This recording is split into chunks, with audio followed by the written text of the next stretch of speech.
এক নৃশংস হত্যাকাণ্ড সংঘটিত ডাবল মাৰ্ডাৰৰ ঘটনা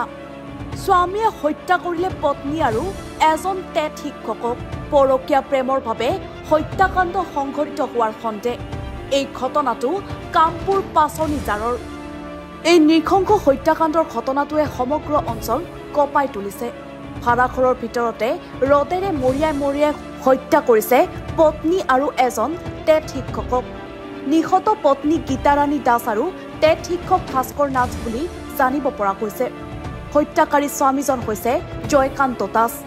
দুয়োকে হত্যা কৰি আৰক্ষীৰ ওচৰত আত্মসমৰ্পণ কৰে স্বামী জয়কান্ত দাসে কামপুৰ থানাৰ আৰক্ষী ঘটনাস্থলীত উপস্থিত হৈ আৰম্ভ কৰিছে তদন্ত পৰকীয়া প্ৰেমৰ বাবে হত্যাকাণ্ডটো সংঘটিত হোৱাৰ সন্দেহ কৰিছে একাংশই নিহত টেট শিক্ষক ভাস্কৰ নাথৰ ঘৰ মংগলদৈত বুলি জানিব পৰা গৈছে ফোন কৰিছে যিজনে মাৰিলে তেওঁ ফোন কৰিছে কোন হয় তোমাৰ কি বুলি কৈছে তেওঁ ক'লে যে মই বাঘ মাৰিলোঁ আৰু লগত তাকো মাৰি পেলালোঁ মাৰি পেলাই মই থানাত আহি আছোঁ মই জেলত যাম মানে কৈছে আৰু হ'ব মোৰ যিজনে ফোন তেওঁ কি হয় ন যিজনে ফোন কৰিছিলে তেওঁ গিৰিয়েক হয় মোৰ ভিনী হয় মানে মোৰ বাৰ হয় ঠিক আছে মই হ'ব মই কমেণ্ট নিদিওঁ বেয়া নাপাব কি নাম বাৰ নাম কি বাৰ নাম গীতাৰাণী দাস আমি প্ৰায় 11:20 PM আমি পুলিচ কণ্ট্ৰল ৰুমত এটা আমি ইনফৰমেশ্যন পাইছিলোঁ যে এনেকুৱা ধৰণৰ এটা মাৰ্ডাৰ কেছ হৈছে বুলি লগত মিনৱেল মানে এইটো সময়তে কি হ'ল যিজন আমাৰ একিউজড আছে সেই একিউজডে পুলিচ ষ্টেচন গৈ ছাৰেণ্ডাৰ কৰে তেওঁ ক'লে যে তেওঁৰ নিজৰ ৱাইফ আৰু এজন ব্যক্তিক মাৰ্ডাৰ কৰি আহিছে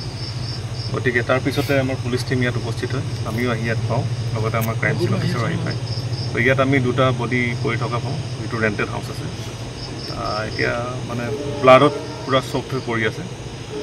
আৰু এতিয়া প্ৰিলিমিনাৰী ইনভেষ্টিগেশ্যনটো চলি আছে